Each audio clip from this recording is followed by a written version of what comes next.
सासू माँ बदल गई। कहानी उस घर की है जहाँ बहू और बेटी को एक माना जाता था, लेकिन फिर अरे शिखा बेटा, तू रसोई में क्यों घुसी रहती है?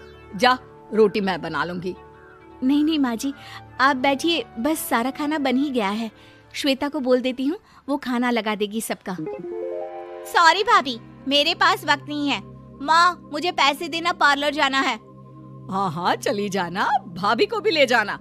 वो भी जाने को बोल रही थी पार्लर, पर पहले ना मदद कर दे उसके खाना लगाने में। देख माँ, वो बहू है, उसे बहू रहने देना, इतना सर पर मत चढ़ा भाभी को। श्वेता, ज्यादा मत बोला कर। बहू और बेटी में कोई फर्क नहीं होता है। जा जाकर काम कर। ननद को माँ का भाभी से इस तरह प्यार करना बिल्कुल अच्छा नहीं लगता।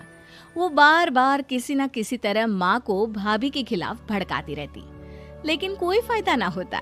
एक रोज, अरे बेटे किशन, जा बहू को कहीं घुमा कर ला। सारा दिन घर में काम करती रहती है। हाँ हाँ माँ, हम लोग जा रहे हैं ना गोवा। अच्छा जी, भाभी ने तो हमें बताया भी नहीं। वैसे तो सारी पंचायत करती है, ये गोवा वाली बात क्यों छुपा गई हमसे? अरे क्योंकि उसे खुद नहीं पता था बहन। मुझे टिकट सस्ती मिल रही थी तो मैंने बुक कर दिया। हाँ शिखा, पैकिंग कर ले, संडे हम जा रहे हैं गोवा। दोपहर में शिखा पैकिंग कर रही थी कि सास आ जाती है। ये क्या बहू, साड़ियाँ? अरे गोवा जा रही है घूमने या फिर शादी में मायके हैं?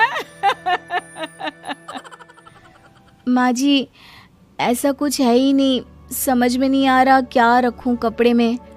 अरे तेरी और श्वेता की साइज तो एक ही है, उसके कुछ मॉडर्न कपड़े ले ले, आकर लौटा देना।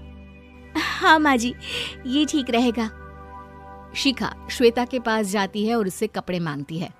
ना जी ना, मैं अपने कपड़े ना दूं, वैसे भी फैल जाएंगे मेरे कपड़े, बहुत महंगे वाले हैं।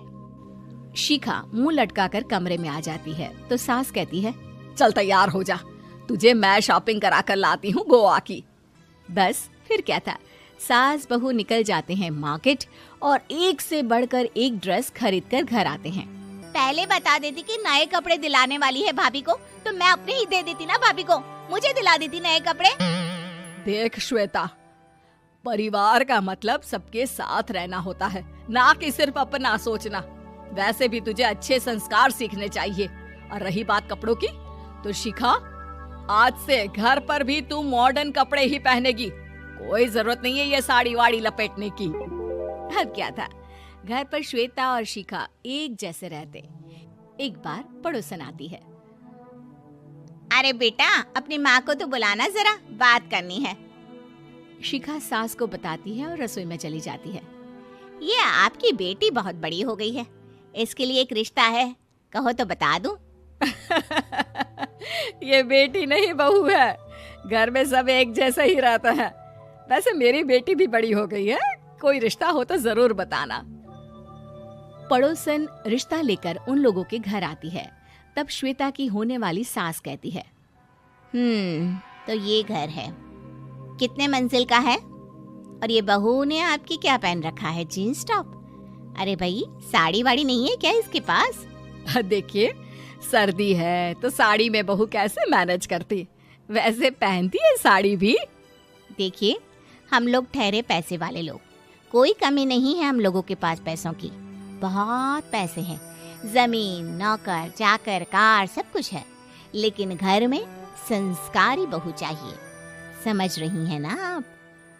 सास कुछ कहती कि श्वेता बोल पड़ती है, हाय रे, नौकर चाकर से लेकर जमीन, कार, पैसा, हाँ हाँ, मुझे रिश्ता मंजूर है मुझे। अरे रुक जा श्वेता, मैं बात कर रही हूँ ना। देखिए, हम लोगों के घर इतनी आजादी नहीं मिलेगी। अरे हाँ कर देना माँ, हाँ कर दे जल्दी से। सास क्या करती, बेटी की शादी ऐसे घर में कर देती है जहाँ ना उनके विचार मिलते हैं और ना ही आचार।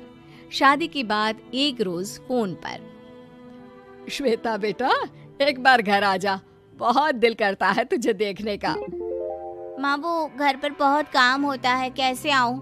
बड़ा घर है, लेकिन आने जाने वालों की लाइन ही लगी रहती है। बेटा मैं तो जानती थी उस घर का हाल, लेकिन तू ही नहीं मान रही थी। माँ देख, हर घर का यही हाल है। तेरी बेटी को यहाँ घूंघट हटाने की परमिशन नहीं है और एक तरफ भाभी स्कर्ट पहनकर घूम रही है। बेटा मुझे क्या पता था कि मेरी बेटी को ससुराल के नाम पर पिंजरा मिल जाएगा। अच्छा माँ, फोन रखती हूँ, सास को गर्मा गर्म रोटी खिलानी है। तुम लोगों की तरह नहीं कि एक रोटी बनाओ, एक सब्जी बनाओ, फिर सारा दिन फ्री होकर घूमो। सास फोन तो रख देती है, लेकिन सोच में पड़ जाती है कि एक तरफ बेटी जिसे कोई आजादी नहीं, वहीं दूसरी तरफ बहू जिसे देखकर लगता ही नहीं कि उसकी शादी भी हुई है। अगले रोज। शिखा, अरे ओ शिखा। हाँ माँ, क्या हुआ? कुछ चाहिए आपको? मैं जिम जा रही थी। जिम के कपड़ों में बहू को देखकर सास को घूंघट में अपनी बेटी का ख्याल आता है। देख बहू, घर में बहू की तरह रहा कर। इतने टाइट कपड़े पहनकर जिम जाना पसंद नहीं मुझे। जा जाकर रोटी बना। रोटी? माँ अभी तो शाम के 6 बजे हैं, इस वक्त रोटी? अब क्या मेरे खाने पीने पर भी पहरा है? अरे जब मर्जी तब मैं अपने घर में खा भी नहीं सकती क्या? बहू को अजीब लगता है। वो समझ नहीं पाती कि जो सास कल तक इतनी सपोर्टिव थी, उन्हें अचानक से क्या हो गया। वो किचन में जाती है, गरम रोटी के साथ 2 तरह की सब्जी, रायता, सलाद सब लेकर सास के पास आती है। माँ जी, खाना। इतना सारा खाना? राक्षस समझा है क्या मुझे? रोटी मांगी थी मैंने गर्मा गर्म बस।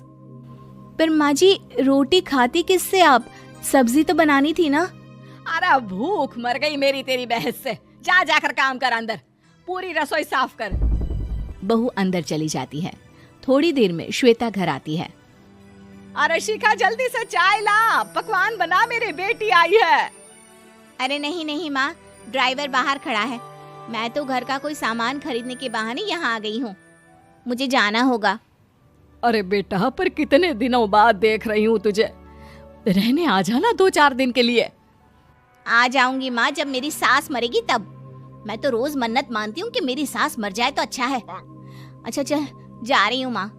हे भगवान, कैसे कैसे दिन देखने पड़ रहे हैं मेरी बेटी को। सास अंदर जाती है, जहाँ श्वेता की जिम वाली सहेली का फोन आया होता है। क्या बात है, आज जिम नहीं आई? अरे पता नहीं यार, आज माँ को क्या हो गया अचानक। पर खैर कोई नहीं, लगता नहीं कि मैं अब जिम आ पाऊंगी।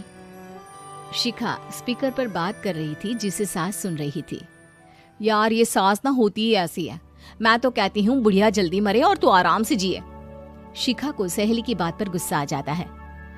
माँ के मरने की कौन सा बच्चा दुआ मांगता है मोहिनी? आगे से ऐसी बात मेरे सामने मत करना। हमारे घर की शोभा ही माँ है।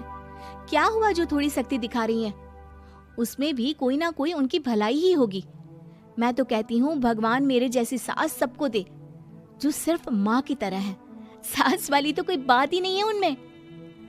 सास ये बात सुन रही थी। उनकी आंख में आंसू आ जाते हैं कि क्यों वो बेटी की किस्मत में बहू को भी भागीदार बना रही थी। शिखा, अरे ओ शिखा, क्या हो गया? जिम नहीं जाना क्या?